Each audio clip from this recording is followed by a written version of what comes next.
on voit un Lamine Yamal qui peine à rentrer dans sa compétition.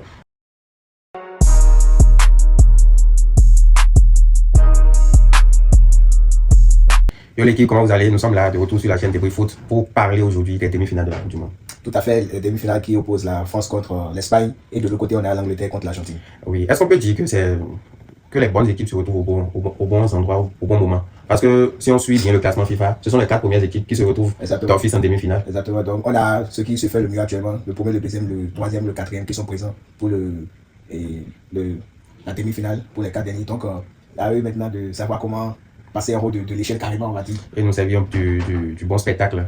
En gros, la logique est respectée. Au début, il y avait plusieurs équipes, mais on se demandait est-ce que les cadors allaient sortir leur épingle du jeu. On remarque qu'ils sont là. Mis à part le Portugal, on peut dire, qui était aussi la 5e favorite. Je pense que la logique est totalement respectée. Lors de cette Coupe du Monde, disons que tous les grands ont brillé finalement. Tout que ce soit les équipes, mais les joueurs aussi. On a remarqué que tous les joueurs attendus, les stars, tout le monde était au rendez-vous. Donc c'est une très bonne Coupe du Monde.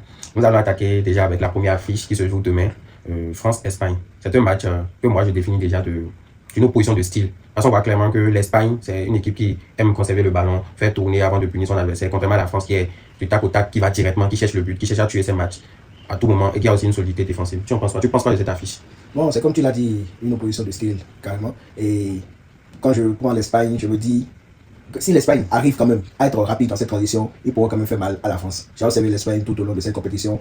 Ils ont fait un beau jeu quand même, mais ils ratent beaucoup d'occasions et ils ne sont pas assez cliniques. Ils tournent autour du cadre. Ils ont pas Est-ce que ce n'est pas le fait qu'ils n'ont pas ce 9 tueur? On voit que l'Angleterre a Harry Kane, bon, aussi Bellingham qui score, mais il a Harry Kane dans la surface. La France a Kylian Mbappé. L'Argentine a Messi, mais l'Espagne a Lamine Yamal, oui, mais Lamine Yamal n'est pas un buteur dans l'âme, c'est pas un tueur, c'est pas celui qui va marquer 10 buts, 15 buts sur un tournoi de ce genre. Est-ce que c'est pas cela qui fait défaut à cette équipe d'Espagne? Ça fait partie d'une des raisons principales d'ailleurs même, parce que quand tu joues sans un numéro 9, tu es obligé de plus construire le jeu, chercher la bonne occasion avant d'essayer de pouvoir marquer. Donc, et l'Espagne a ce problème, mais qui d'ailleurs ne compense pas d'autres qualités. Donc, voilà, on verra bien comment ils vont essayer de gérer ça. Est-ce que tu penses que la France va laisser le ballon à l'Espagne? Parce qu'on a remarqué que cette nouvelle France qu'on a vue sur ce tournoi est une équipe aussi qui essaie d'avoir le ballon, qui essaie de dicter le tempo de la rencontre. Parce qu'avec le repositionnement d'Olysée au cœur du jeu, ils ont gagné un peu en assurance technique. Ce qui fait qu'ils contrôlent plus ou moins un peu leur rencontre, contrairement à 2022 à 2018 où ils se basent sur la défense et visent uniquement les contres. Est-ce qu'ils pourront avoir la possession devant une équipe espagnole qui, dans son ADN, ça a toujours été l'équipe qui domine le plus? Bien vrai, on l'a observé contre la Belgique, ils ont eu juste à peine 55% de possession. Mais c'était pas énorme, mais ils ont toujours la possession. Est-ce que tu penses que la France pourra prendre la possession chez la Belgique, chez l'Espagne du moins? Bon, parlons de possession, ça va être très compliqué parce que l'Espagne, c'est déjà dans son ADN, c'est un truc qu'ils ont déjà l'habitude de le faire sans effort. Donc, si la France va prendre une possession contre l'Espagne, c'est quelque chose de très difficile. Tant bien même on sait qu'ils ont les qualités pour le faire. Donc, directement, ça peut se partager du 60-40 pour l'Espagne parce que la France forcément aura de temps en temps cet temps fort, pouvoir calmer le tempo en fonction du score et tout. Donc, je ne suis pas convaincu que la France puisse confisquer le ballon contre l'Espagne. Ok, mais est-ce que tu penses que celui qui aura plus la possession aura un avantage sur cette rencontre? Pas forcément, parce que comme on l'a dit tout à l'heure, l'Espagne peut bien garder le ballon, faire tourner sans être pour autant dangereux. Et ce qui n'est pas le cas de la France, on sait que la France même si une action peut faire très mal directement avec des joueurs de qualité maintenant comme Olysée qui vont lancer Mbappé. Donc c'est plus dangereux aussi. La France contrôle le ballon que l'Espagne carrément. Exactement. Donc en gros, il va falloir être décisif dans les deux surfaces. Derrière, être rigoureux, ne pas encaisser. Et dans la surface adverse, maximiser et mettre le but sur les quelques occasions que chaque équipe doit trouver. Dans ce duel, il y a plusieurs duels qui vont se détacher. On a déjà Lamine Yamal contre le Gatine de ce côté. Mais je pense qu'aujourd'hui, Lamine Yamal a pris une telle dimension qu'il n'est plus jamais, disons, 2-3 joueurs sont toujours sur lui. Maintenant, il a aussi le duel entre Mbappé et la défense centrale. C'est là ce qui fait beaucoup parler aujourd'hui en Espagne. On se demande est-ce que Laporte et Koubassi, avec ce système de défense très haut, on se rappelle de cela avec le FC Barcelone, c'est un peu le style qui copie. Ils sont très hauts, ils ont la possession. Est-ce qu'ils pourront contenir cette vitesse d'Mbappé qui ira dans le dos? Est-ce qu'il n'aura pas probablement un carton rouge, une faute de contre, par exemple? Est-ce que Koubassi et Laporte pourront faire ce travail-là? Parce que ça va vite dans l'attaque française. Ça va très vite dans l'attaque française et c'est pas uniquement Mbappé, tu as Bakola, Doué, Dembélé, tous des joueurs qui sont très rapides. Donc, c'est à l'Espagne de savoir ne pas trop s'exposer. Est-ce que tu penses que cette défense peut faire le boulot? Parce que si ils ont la maîtrise technique, c'est que techniquement, les Espagnols sont vraiment pris les joueurs.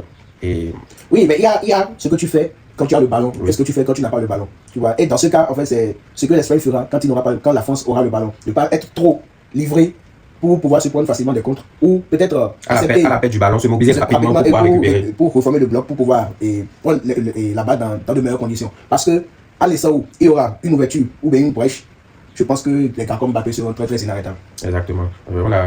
on a fait le tour concernant la puissance offensive de la France. On sait déjà, on a Dembélé qui a marqué assez de buts dans cette compétition, Mbappé qui est actuellement co-meilleur buteur de la Coupe du Monde. Donc c'est très lourd et la France punit toujours sur les occasions qu'elle trouve. Côté Espagne, on voit Lamine Yamal qui peine à rentrer dans sa compétition, mais qui a fait quelques fulgurances contre la Belgique dernièrement. Est-ce que ce sera suffisant? On a Oyarzabal qui est un joueur de qualité, mais ce n'est pas de la trempe de Kylian Mbappé, Lamine Yamal et Harry Kane, les grands joueurs de ce tournoi. Est-ce que ce sera suffisant pour cette Espagne pour punir cette équipe de France? Parce qu'il faut reconnaître que derrière Upamecano et Saliba, je pense que sur ce tournoi avec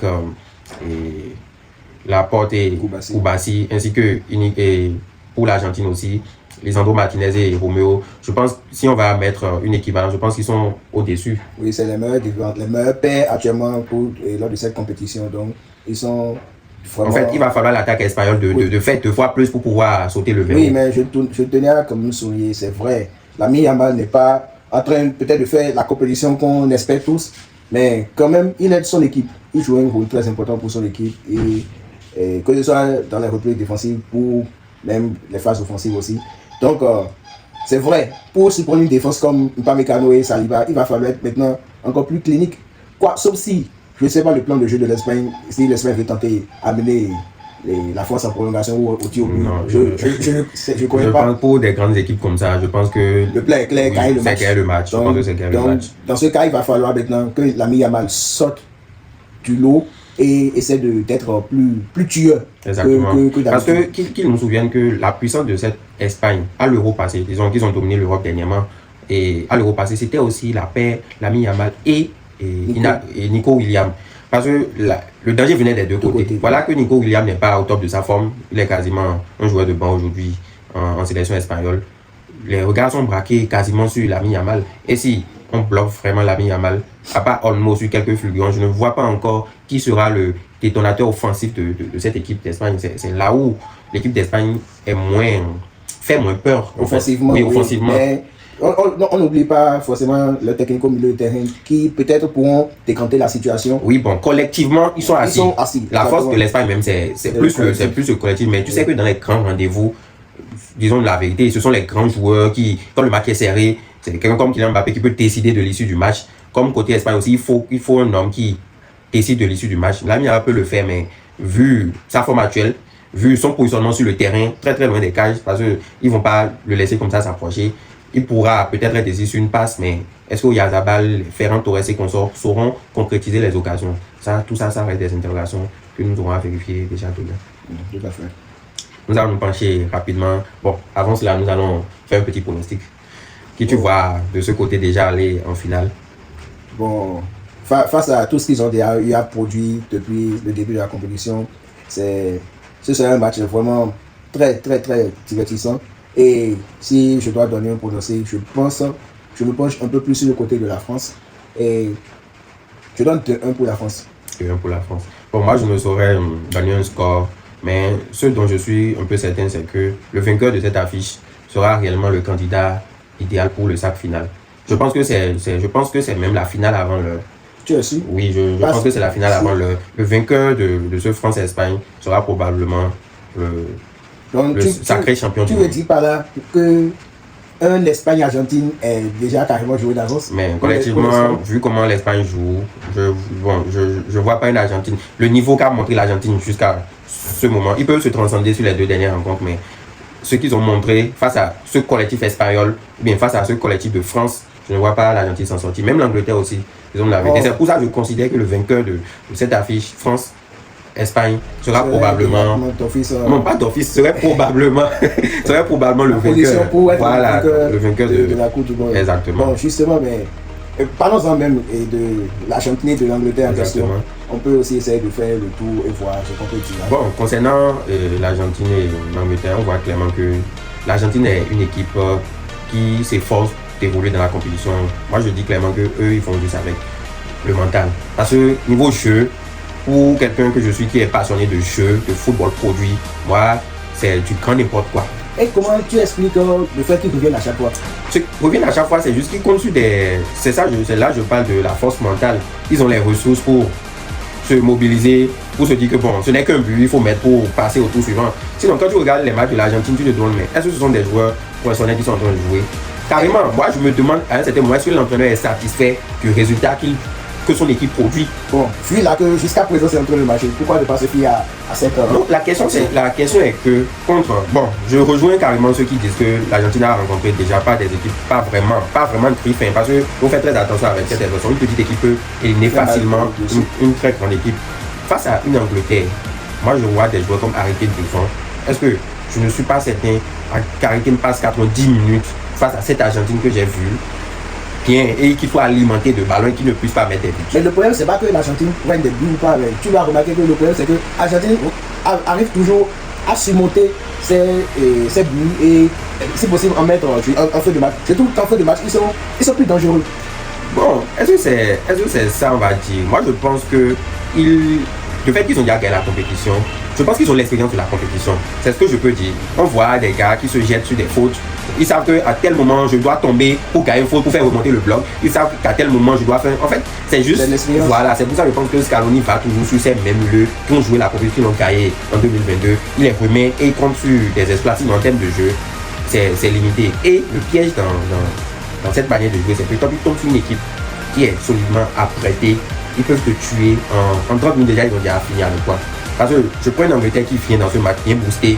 En 45 minutes, peut déjà planter 3 buts à cette Argentine. Non, soyons sérieux, ce n'est pas impossible. Cette Argentine est très faible. Et tu ne peux pas remonter à chaque fois 2 buts, 3 buts, non. Ils ont été menés par 2 buts par l'Égypte. Donc ce n'est pas impossible qu'ils soient menés par 3 buts par l'Angleterre. Et s'ils sont menés par 3 buts par l'Angleterre, comment ils peuvent remonter 3 buts? C'est quasi impossible. Avec un Messi qui ne peut plus faire les efforts, tous les efforts qu'il faisait là de cela quelques années. On met juste Alvarez devant avec lui, on dit débrouillez-vous, on balance de longs ballons. Je pense que c'est quasi, c'est limite. Maintenant, ça ne veut pas dire que l'Argentine n'a pas son mot à dire dans cette équipe. Parce que l'Angleterre est une équipe qui déçoit aussi. L'Angleterre est capable de sortir une piètre performance. C'est comme un mauvais match. Exactement. Donc c'est juste sur cet aspect qu'on peut se dire que bon, oui, il a encore du suspense. Sinon, pour tout observateur de foot, sur le papier, ou si on se penche sur les dernières performances des deux équipes, on voit un avantage considérable pour la France, pour l'Angleterre. Tout à fait. L'Angleterre qui a de très grands joueurs dans son effectif. En termes d'effectif, je pense que l'Angleterre est vraiment mieux fournie que l'Argentine. On a vu que dans le football, l'effectif ne suffisait plus. Il faut le collectif et la haine se donner à 1000%. En fait, lors de cette rencontre, moi je pense qu'il y aura plusieurs paramètres, comme le premier que tu as cité, l'expérience de l'Argentine, qui a déjà été plusieurs fois en finale. L'Argentine a été plusieurs fois en finale, a eu la coupe et qui l'a même eu récemment, le champion en titre. Contrairement à l'Angleterre, qui a vraiment du mal à passer le dernier carré pour se retrouver en finale depuis quelques moments. Et depuis 2018, je pense qu'il a été deux fois en demi-finale, mais n'a jamais pu passer ce cap. Donc, on se dit que cette Angleterre a encore des choses à apprendre, elle n'est pas vraiment expérimentée pour une équipe comme l'Argentine carrément, mais doit alors se fier sur ses atouts qui sont les grands joueurs qui détiennent et la force, la jeunesse aussi.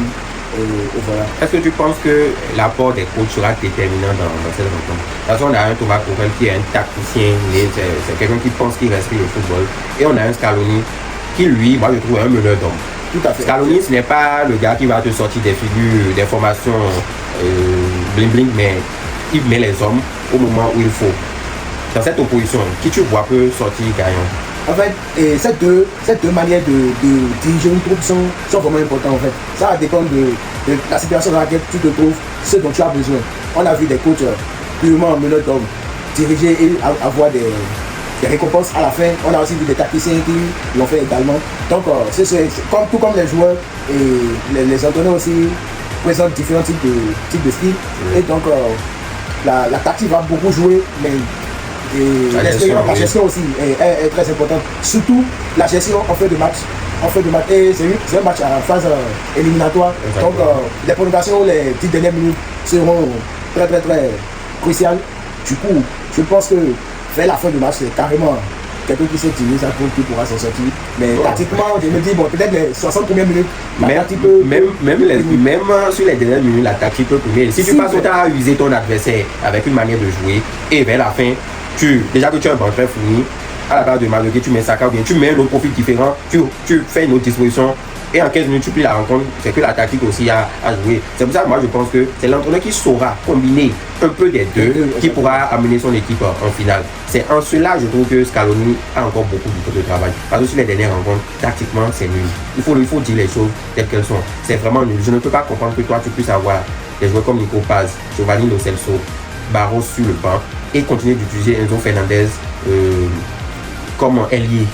Mettre sur son 4-4 de plat et laisser Messi et Lautaro Martinez ou soit Julián Álvarez devant pour qu'ils se débrouillent. C'est limite. Ce n'est pas ça qui fait pas le football, mais qu'est-ce que tu veux si une ou deux fois cette tactique a marché, pourquoi ne pas se baser carrément sur ça? Moi je trouve que s'il voulait vraiment diversifier et faire produit du jeu, il a les hommes pour le faire comme exactement, qu'il fasse le jeu. C'est pour ça qu'on aime le foot. Non, moi je continue de le dire. Moi j'aime les équipes qui produisent. Je suis d'accord, mais est-ce qu'en faisant ça, ça va pas créer des brèches dans son milieu de terrain? Je me dis c'est bien sûr à cause de ça qu'il préfère se baser sur un 4-4-2. Je peux comprendre que ça soit ta formation initiale pour rentrer dans la rencontre, histoire de jauger un peu ce que l'adversaire veut faire et de ne pas être puni très tôt dans la rencontre, histoire de voir un peu, de garder le score. Mais vers la fin, après la 60e minute, pourquoi ne pas proposer autre chose? Tu vois que le truc de match passe sur le terrain, les joueurs n'arrivent pas à se trouver. Figure-toi que contre la Suisse, l'Argentine n'arrivait plus à un certain moment à aligner les passes successivement. Si ça n'avait pas été le rouge pris bêtement par Embolo, la Suisse allait mettre le but et passer au tour suivant. Parce que dans le jeu, on voyait qu'ils étaient déjà étouffés. Et si ça se passe comme ça contre la Suisse, qu'en serait-il maintenant contre une Angleterre bien assise qui sait punir son adversaire, qui sait aussi pratiquer au moins un peu le jeu? Bien vrai, l'Angleterre n'est pas aussi flamboyante comme l'Espagne par exemple en termes de jeu, mais c'est largement meilleur que la Suisse et que l'Argentine. Donc ça sera préjudiciable de repartir sur ces mêmes bases avec 4 milieux de terrain défensifs. Paredes, tu mets Enzo Fernandez, qui est un peu offensif, mais plus de Paul et McAllister, qui n'arrive même pas à prendre les couloirs. Or, tu as quelqu'un comme Simeone sur le banc, tu as Nico Paz qui peut le faire, tu as Barros qui peut le faire, tu as d'autres joueurs plus intéressants qui peuvent apporter de la variété, qui peuvent prendre les couloirs. Et le jeu est centré dans l'as. Quand l'équipe adverse comprend et ferme là, c'est fini. Ton équipe devient inexistante et même les passes n'arrivent plus à arriver à bon port. Donc, à voir ce qui se dessine. L'Argentine part avec un vrai désavantage. Et ça, je le dis à cause de son coach. Il va falloir qu'il reprenne sa tactique. Et ça que mener la troupe seul ne suffit pas en demi-finale. De toute façon, on verra bien comment ça va se passer. Mais n'oublions pas aussi que chaque match a ses réalités. Donc, on verra bien ce qui vont. Oui, je suis d'accord. Chaque match a ses réalités. Quand tu as dans ton équipe quelqu'un comme Lionel Messi, tu peux passer toute la rencontre à défendre sur un corner. La dernière fois, l'ouverture du score, sur un corner qu'il a tiré, il dépose le ballon sur la tête d'Alister dans les buts. Donc, mon analyse et mon raisonnement ne dit pas forcément que l'Angleterre et l'Argentine ne peut pas passer. Mais c'est juste pour dire qu'ils font avec un désavantage dans le jeu. Parce que je pense que si tu cherches à jouer, tu finiras toujours par mettre le but. Tu finiras toujours par mettre le but. Quand la Suisse a décidé de jouer contre l'Argentine, elle a joué à cet moment, le but se sentait, ils ont mis le but. Exactement, en finale de la Ligue des Champions, dernièrement, Arsenal, PSG, Arsenal avait les moyens de gagner cette finale, mais ils ont arrêté de jouer après l'ouverture du score. Mais ils ont été punis par la suite, ils ont passé 90 minutes à défendre. Tu seras puni. Donc, il faudra que Scaloni prenne en compte tous ces paramètres-là. Et je pense que, vu les rumeurs, tout ce qui se dit dans la presse, les cris de cœur des supporters argentins, je pense que le message lui est parvenu et il saura quoi faire. Quant à Tuchel, lui, souvent, il tombe dans un peu trop de tactique pour déséquilibrer son équipe. Par exemple, contre. C'était qui ils ont rencontré d'éléments en cas maintenant? La Norvège. Contre la Norvège, il a fait des changements un peu bizarres, je trouve, dernièrement. Et il a, je trouve, fragilisé son équipe. Si c'était que la Norvège avait un peu de ressources, il pouvait facilement éliminer cette équipe d'Angleterre. Donc, trop de tactique aussi, à vouloir faire des schémas compliqués aussi, ce n'est pas trop bien pour toi. Il n'a pas une stratégie qui est vraiment à 100% bonne. Il faut essayer d'être un peu plus pragmatique. Ça, imiter un peu des chances sur ce côté. Garder toujours ta ligne directrice, faire quelques changements, mais toujours garder les hommes forts sur le terrain, une certaine assise défensive en fait. Tu sors. Je n'ai pas trop compris les changements qu'il a effectués en quart de finale, mais ça a marché. Ils se sont finalement qualifiés. On espère qu'il saura aussi faire de même contre l'Argentine. En tout cas, pour moi, mon pronostic, je vois clairement l'Angleterre en finale. Il n'a aucun doute sur ce côté, parce que moi, je ne pas du principe sur ce que j'ai vu et l'Argentine a proposé. Et en se basant sur ce qu'on a vu aussi, si moi je dois faire un pronostic, je vais partir sur l'Argentine carrément. C'est ce que tu as vu, tu es sur l'Argentine. Oui, parce que en fait, je suis surpris qu'à chaque fois, ces gars arrivent toujours à s'en sortir. Mais donc, ça ne m'étonne pas qu'il le refasse encore, vu même la volatilité de l'Angleterre. Moi, je pense plus que l'Argentine sera qualifiée. Donc, je pense plus à une finale France-Argentine. Si on va respecter le football et le jeu, on sait tous que l'Angleterre sera en finale de Coupe du Monde. Maintenant, ça aussi, l'Angleterre va vraiment jouer. maintenant, si l'Argentine, en fait, je continue de le dire, si l'Argentine propose un autre visage, ils peuvent venir avec d'autres idées.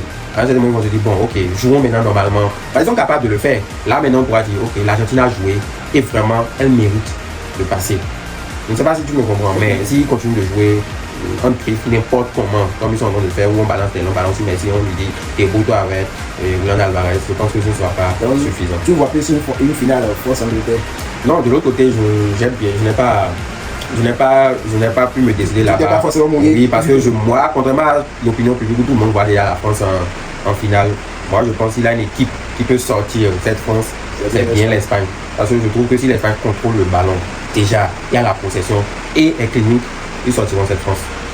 Ils sortiront cette France facilement même, je peux dire. Donc, on est là on verra bien comment ça va se passer. On verra bien la suite. Et vous, que pensez-vous de ces 4 affiches, de ces 2 affiches plutôt? Et dites-nous dans les commentaires qui voyez-vous en finale. Et surtout, n'oubliez pas de vous abonner et de liker la vidéo. Ciao.